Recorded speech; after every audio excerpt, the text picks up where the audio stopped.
figment of its imagination to think that they're all artists. The fact is that they're all businessmen. And that when you spend large amounts of time, effort, money making a movie, and it is a great experience, but it doesn't make money, it's called a flop. But if it's a really shitty film and makes tons of money, then it's called a hit. So the fact is that as humans, our judgment of subjects, stories, and the way we tell them is driven by commerce. And when we drive it by commerce, then there is a huge battle in the people who make films between two clear definitions: the producers and the directors.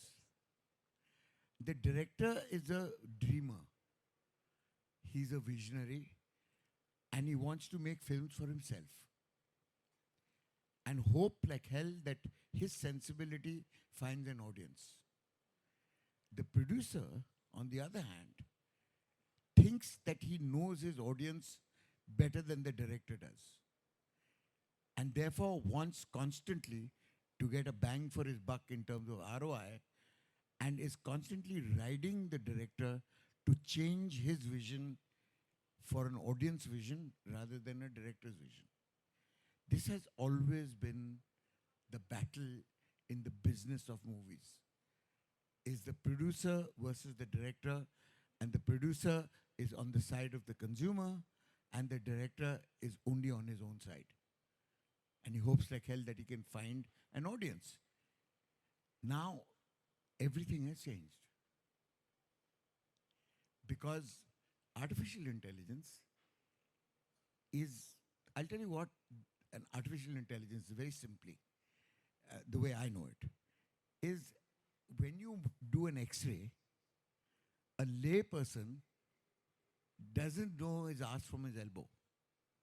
It requires it requires a really experienced doctor to look at an X-ray and said, "Bhaiya, kuch gadbad hai." But that is what everything was in terms of research and analytics before AI came in. AI is an MRI.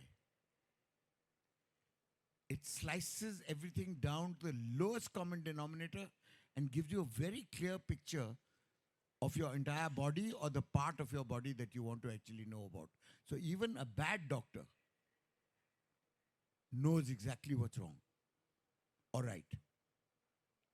So you don't need to be a great doctor to look at an X-ray and say, 2 years from now, you're going to get cancer, buddy.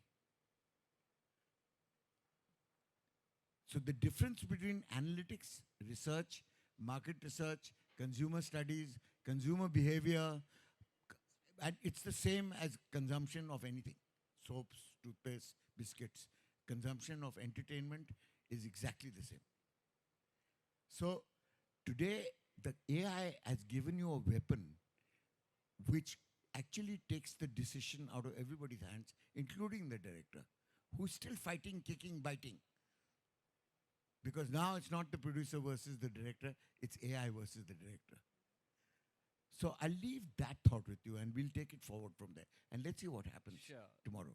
Thank you, Mr. Kakkar. That exactly feeds into my next point, is that AI has turned itself into a producer. And now, as I see, there is a Los Angeles-based analytic firm which works with some of the best names in the Hollywood. Its name is Cinelytic, so cinema and analytic, and which claims that it will be producing films and helping producers by doing what? By analyzing historical data, tons and tons of historical data, to look at movie performances over the years, cross-reference, do collaborative filtering, all of that data. So like, for example, how many of you buy from Amazon? Wrong question, right? Everybody buys from Amazon. Yes, there's one honest guy who's saying, I buy from Amazon. And every time you buy from Amazon, they will push it another ad of another similar product, as Mr. Kakkar has said, in typical consumer behavior product situation, and said, you know, people like you also bought something like this. So if you liked something, a film like Tanaji Malsure, or you liked Shapak, for example, and you post that data on your Insta or Facebook, if you have a similar demographic and similar liking, next time an ad will come and say, you know what, your friend ABC watched Chapak, what are you doing sitting at home? Okay, go there and do that. So if that's the case which has been happening, that business is driving the narrative, if business are becoming a lot more cautious about every dollar being spent and the ROI to be extracted, then how does it impact somebody who's an actor? So for example, if AI tells me that, okay, an actor A would be more marketable in this role based on past performances versus actor B, then what happens to the acting domain? And we have none other than Ms. Vani Tripathi, who's is actor par excellence, and also somebody who's spent a lot of time setting up acting schools and drama schools and others. Vani, what do you think it will happen to your profession? And the profession of many disaster others. on toast. Dukaan hi band ho jayegi. So Right. Sanjay, my friend who's here from the Harvard Kennedy School, he and I go back to college days. Sanjay, we did not use enough AI for this session today, otherwise this hall would have not been empty. So let's start from there. No, thank you so much for being here, for calling us, and me and Prahlad are very joyous that we are here amongst the august community of scientists, because our lives and our future and our profession will be dependent on you very soon. So it will be absolutely disastrous. The film industry is very badnaam, very notorious for tantrums of actors. So X actor did not come on time, he cancelled the shoot, all this will go out of the window. You need house ka mood nahi tha. See, Prahlad has been through even hellish things as a director. I was not such a difficult actor, by the way, but you know, he's done brands which had some of the biggest stars of the industry working with him, and he had probably tweaked his shifts according to the time of the getting up and the sleeping time of the actor and so on. But anyway, jokes apart, I think it's a huge, huge change which industries all across the world, Dwarkaji, will go through. Number one, I want to see a Amitabh Bachchan from Zanjeer. This is 2019. Now, obviously, you can see Zanjeer, but that's seeing Zanjeer as archived material, as a retro, as history. But today, I want to make a Tanaji with the Amitabh Bachchan of Zanjeer, very possible. Now, you will say the actor is alive and the actor is a brand today and very much in demand and is doing business. Well, the legacy of the copyright, and this is where I think AI will have a lot of legal situations, judicial legal situations to also deal with. But we are not amongst the august gathering of advocates here. We are amongst the august gathering of scientists and people connected to science. So it will be very interesting. I want to see Audrey Hepburn from Breakfast at Tiffany doing Shark Attack 2. Possible, Prahlad? So far, yes. I've seen Keanu Reeves in a game. Yeah, he did, and it was actually the voice of Keanu Reeves. Yeah. So, between the make-believe and the believe, between the real and the unreal, I mean, today we are seeing fake news. Oh, this news is fake, this is fudge, this is photoshopped. None of that is going to happen. And I think the biggest advancement, and this is, it's got its pros, it's got its con. The pros are that I'll be able to create narratives which I want to tell without getting into the semantics of long procedural storytelling, time-consuming, 1 year to make a film kind of, timelines. I'll be able to be quicker. And as he said, the business of marketing in cinema, I mean, let's remember it's as much commerce as it is art. And it's a very risky business.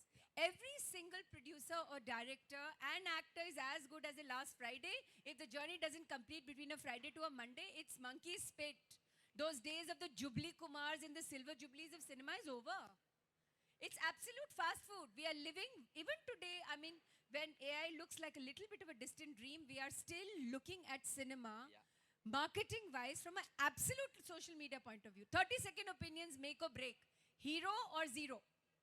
So, having said that, it will be a huge game changer in terms of storytelling narratives. Lot of actors are going to be created, recreated in terms of characterization. It's very exciting. But I also see one disadvantage. There is always a very sensitive nuance to what you see as a physical. There are times when people say, we saw something on the silver screen, it was almost like we touched it and it touched us back. Now the challenge remains if that kind of emotive storytelling will still be possible. I'm not saying it isn't possible. It is very much possible. But when this will become so precise, what does the market want? What does the audience want? What do the people want? It almost looks like the best opinion survey winning in times of an election. So if it is that precise and if it's that accurate, let us see where the nuances of human storytelling, of sensitivities of human life, of emotiveness, which is deeply flawed. It is not as precise as getting the mathematical equation or the algorithm right. Let's see how this story, Vani, you know. you just fed me just like Prahlad. I guess they have some X-ray eyes and they are preempting me. So my next point was from a data point here. So I done, like a professor, I've done a lot of research on this, right? And there is a Belgium company called Scriptbook. Forget about creative thinking, and a lot of my friends in advertising and in creative film fraternity keep telling me that AI can't touch creativity and the art of storytelling and creating stories. Hold your breath, everyone. So there is a company called Scriptbook, founded in 2015, less than 5 years ago, says, Vani's point, which says algorithms can predict a movie's success just by analyzing its script. They're getting into writing that script as well. There's this Israeli startup called Vault, which promises clients that it can predict which demographic will watch what kind of film by tracking how trailers are reviewed and received online. Now, if that's the case, and that's the way when people are trying to produce films and create new stories, at one level we have a movie which is the single largest grosser of all time, which has just surpassed Avatar, which is Avengers Endgame. And I'm sure all of you guys, yes, I could see a boy sitting in the front saying, yes, I watched Avengers and I saw that movie with my son at 7 in the morning at Pune, because I was, of course, I had to take my boy there. He loves Avengers. But my boy is 13-year-old who makes films. My boy also writes code in Python. So I asked him, what do you want to do? And he says, I want to be a filmmaker using the scripts of Python. Now, here you've got a science guy with the head thinking that, and I can, so what they've done is that they've created a beautiful film called Avengers Endgame, but they've also told people who understand filmmaking that it was all green screen film, which means it was all artificial intelligence driven VFX. The backgrounds of it.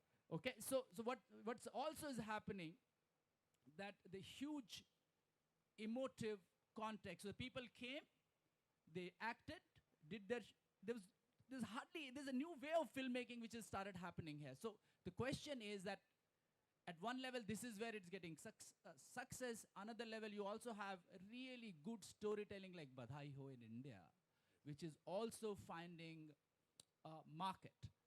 If market would dictate that good storytelling and good acting is still alive, the question which comes back to us is that so far it has touched Hollywood a lot more, because the numbers, the sciences, the analytic firms which are working out there are going a lot deeper there. How long will it take when analytic firms start pitching to producers in India and start dictating that this should be the end? We already have a company in Pune, very, very large IT company. They've put up their machinery and their technology into analyzing how scripts need to be written and how people would react to certain scripts. And Prahlad would remember the older days of advertising research, wherein you created a template and people would go and ask them. Here, it's becoming a lot more automated. So in that case, how would a larger fraternity would start looking at the very profession of filmmaking? Where would, Prahlad, you think things would move from here now? You know, some of the biggest successful films have worked against every instinct and every experience of the fraternity to say this is not going to fly. So I'll give you an example.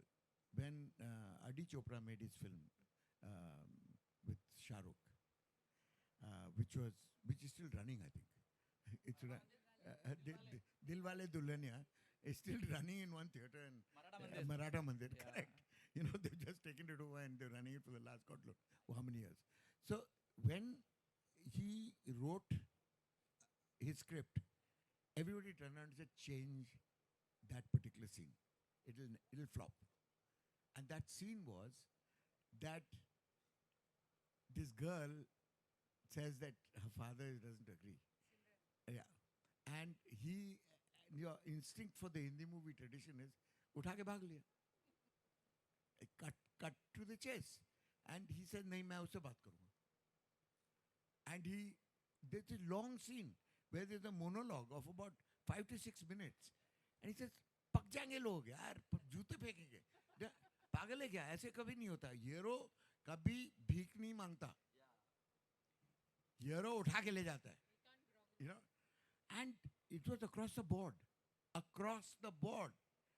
And there was this little boy, it was on his first film, you know, and he had a huge complex because he was shy, he had a hair lip, he didn't want to be seen in public, and he was extremely, you know, caught up in this whole thing, but he wouldn't let this go.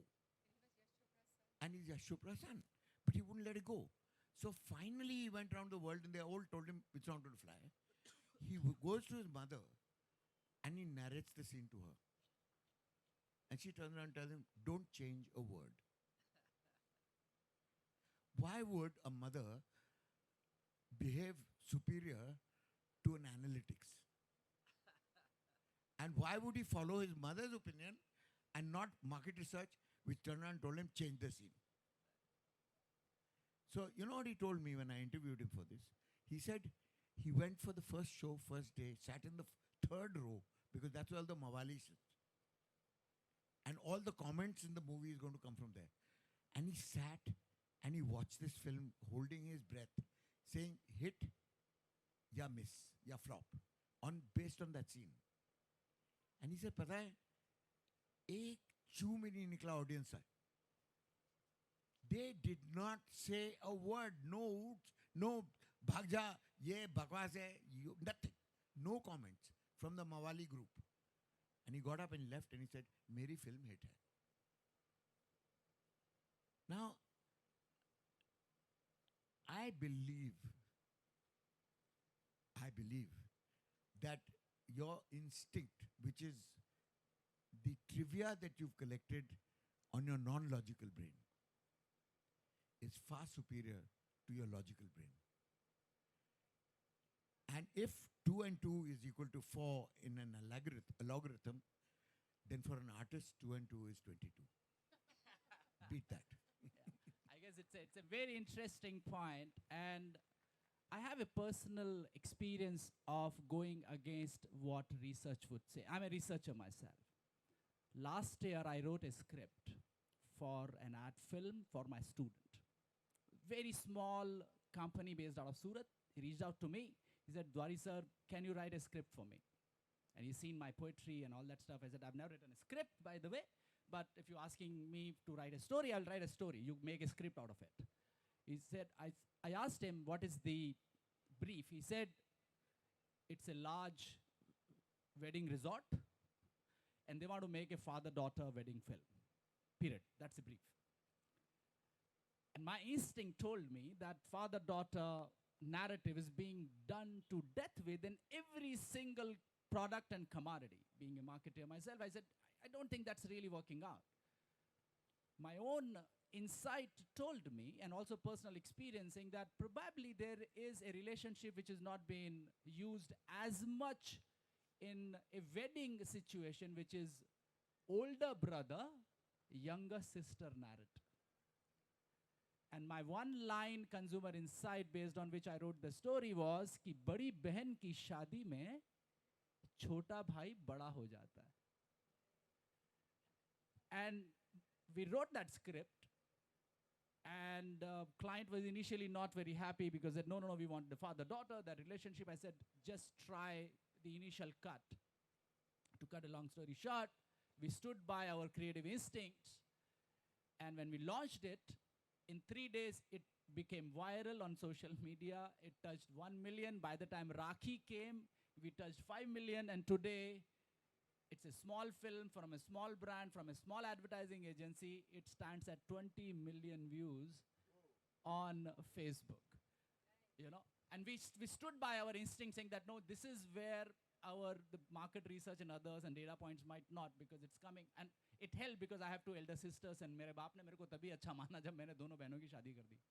So बड़ी बहन की शादी में छोटा भाई बड़ा हो जाता है. That kind of a narrative we built on that. So coming to on that particular narrative, I would like to ask Vani that going forward, what do you think filmmakers would start looking at the creative process from what is the starting point for them? Is it the starting point what the market would need? The starting point, I have a creative idea and I reach and find out a producer to produce it and probably do more validation before I reach out and say, this is my script, I've done my pre-research validation. Is it whole process will become too research oriented? And that's what my worry is. What do you think people who are creative amongst you, many others would start looking at it, that would they stop dreaming? Would they stop going beyond and saying that and start looking at validation from the market, even before the product is being created? What's your thought? Actually, let's take it one step at a time. 5 years ago, we didn't have WhatsApp. Nobody knew that you could actually share.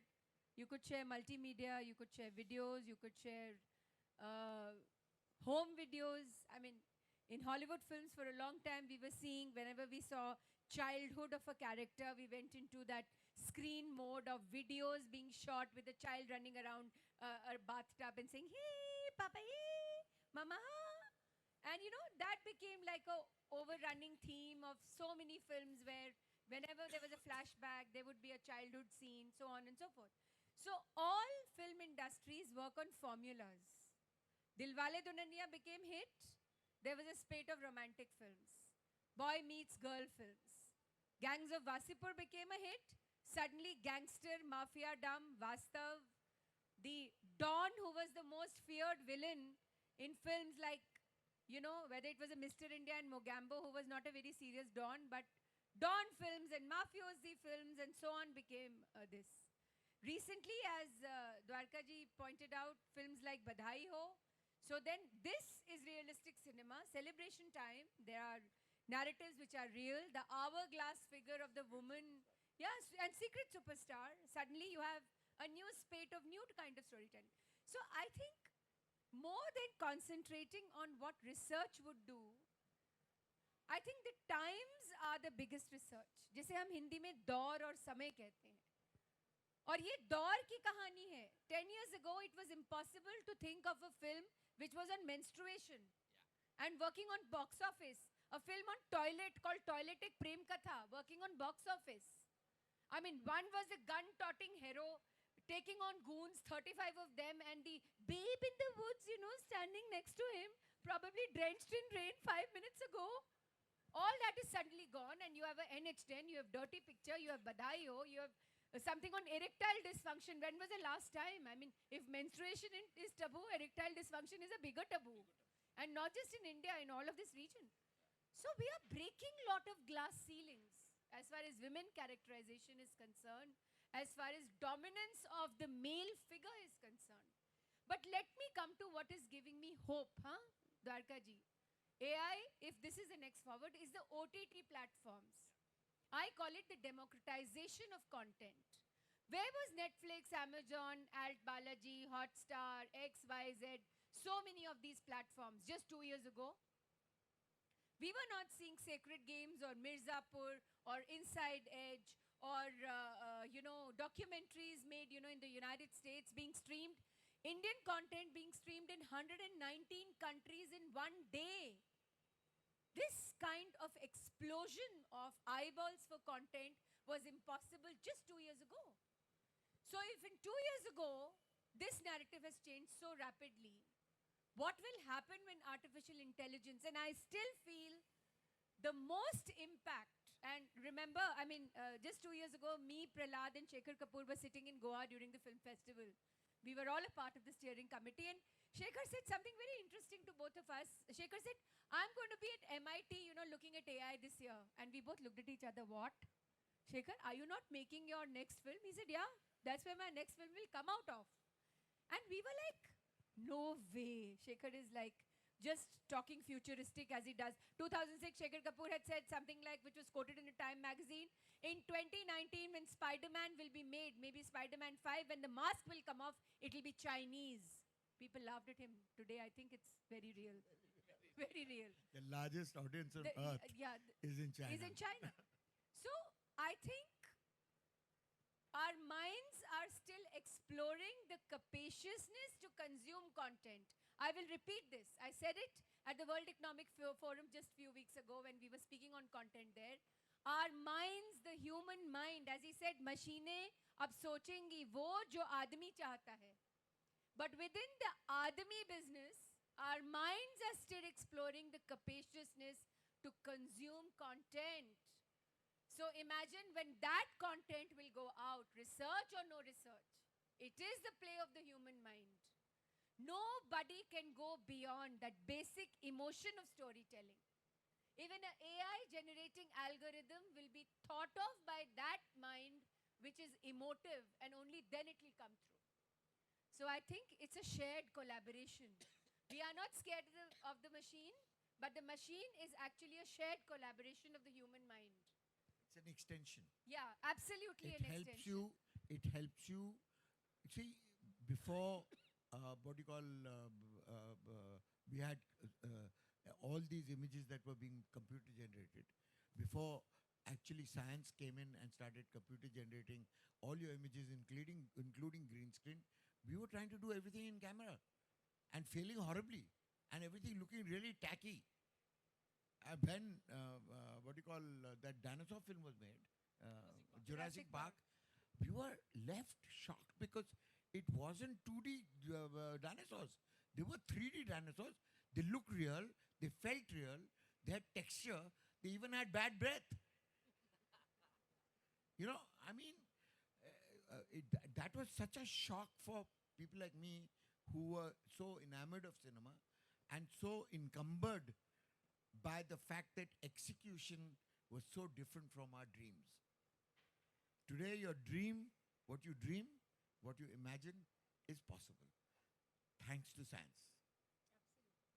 And I think just to complete this point, just a few years ago, we could not go beyond what we call the loop.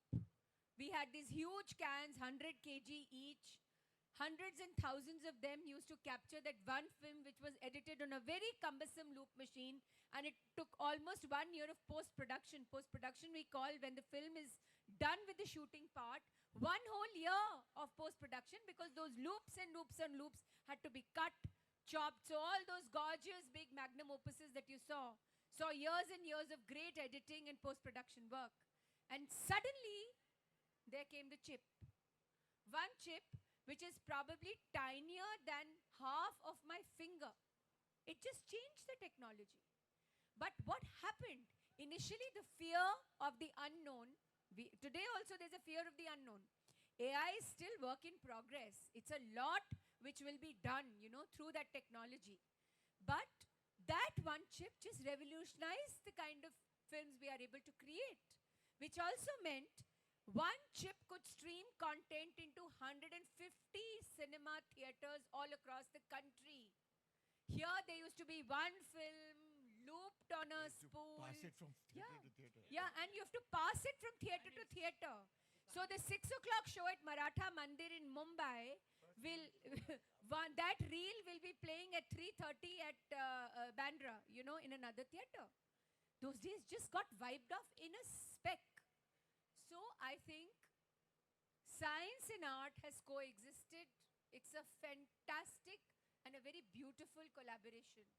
And cinema is one area of innovation which absolutely has benefited the most from what is called technological advancement and the advancement which science has given us. So, similarly, storytelling narratives, these techniques will get revolutionized. I have a prediction. But the art of storytelling is absolutely here to stay. It is not going anywhere. But I have a prediction. All great filmmakers will be below 21 years old in the future. Because they are the ones who can handle the technology and they are the ones who are free to dream. Everybody else is screwed because their parents have turned around and said, "Shadi kar aur settle ho ja." I think I see that every day in my home, okay, because my son, yeah, he's dreaming to be a YouTuber. He's becoming, no, I'm not doing anything to him. I've given a DSLR to him, okay, and a MacBook to him. And I said, okay, do whatever you want to do. And he said, okay, what are you doing to help me get more reviews on LinkedIn, on Facebook? What are you doing with your 1,000 followers on Instagram? Yeah, that's right, because technology is becoming simpler and used to doing. Kids today are born with the technology. Yeah. We've had to learn it. And in my generation, we learned from analog to digital to AI. I mean, the learning is like frightening. It's a genetic mutation. I have a 21-month-old girl, and she talks to Siri on my iPad. Rest is all havoc. I'm not going to tell you.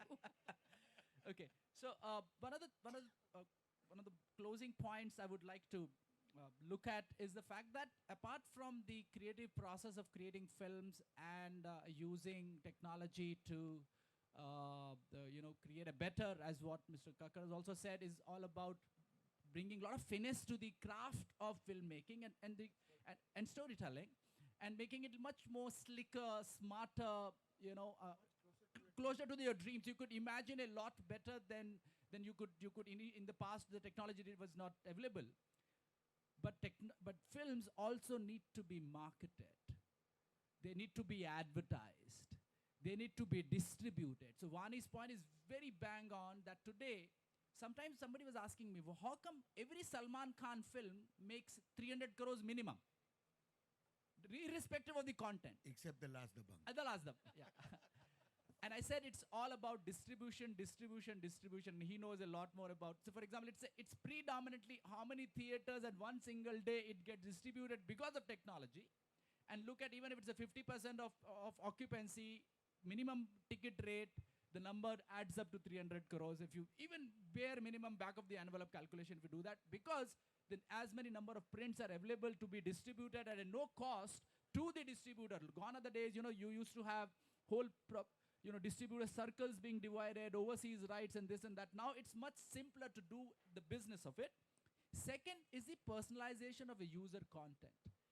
Vani talked about the OTT platforms coming up, the alt Balajis, the Netflixes of the world. Increasingly, people are researching about what is the changing dimensions of various age groups, plus 12, 15, 18, 22. The segment is becoming narrow and narrower, and they're able to create very specific content for that particular target group. And that is only possible because the cycle times are lesser, technology used are much faster, and you're able to reach out on season ones and much. So every season is coming out faster and faster and faster. And third is all about what are people looking around. As an search, Google executive said, Google knows more than your spouse about you. So you are all sum total of the questions you would ask in your life to Google. And from that data, people are able to extract about what is the new wave of what people are trying to explore. And that gives a lot more new ideas to the storytellers about their new stories, new ideas and things. So last point, what Prahlad has said about competition versus collaboration. Vani talked about it's more extension and collaborative spaces would be done. Before I open up for because I want to keep it for question and answer for you guys and concluding comments from my panel members, is an experiment which was done in Prahlad's field, which is advertising. In 2016, McCann Japan hired its first AI-driven creative director. Prasoon Joshi and Sonal Dabral will be, really. Don't put me in trouble. Prasoon and I sit on the CBFC board together. I know. He's aware of it. That's McCann. It's his own company. So they hired their first AI creative director called AICD Beta, and it was pitted against their top Japan McCann creative director called Mitsura, and the product was rated 54% in the favor of the human director, Mitsura, but AI Beta was not far behind in the approval ratings of the consumers with 46%. Okay. That's 2 years ago. 2 years ago. Today, different story. So, Because the best thing about AI is Yes. it learns from its failures, it's failures. unlike human beings. Faster, much faster. So we would like to be open to the not consumers. You guys are audiences. Sorry for slip of tongue. That's what research does to you. Everybody is a consumer to me, right? So in Everybody's a that sense, consumer. you're consuming us there. We want to make it as, only thing we are not doing is opening our arms like Shah Rukh does, right? I think, so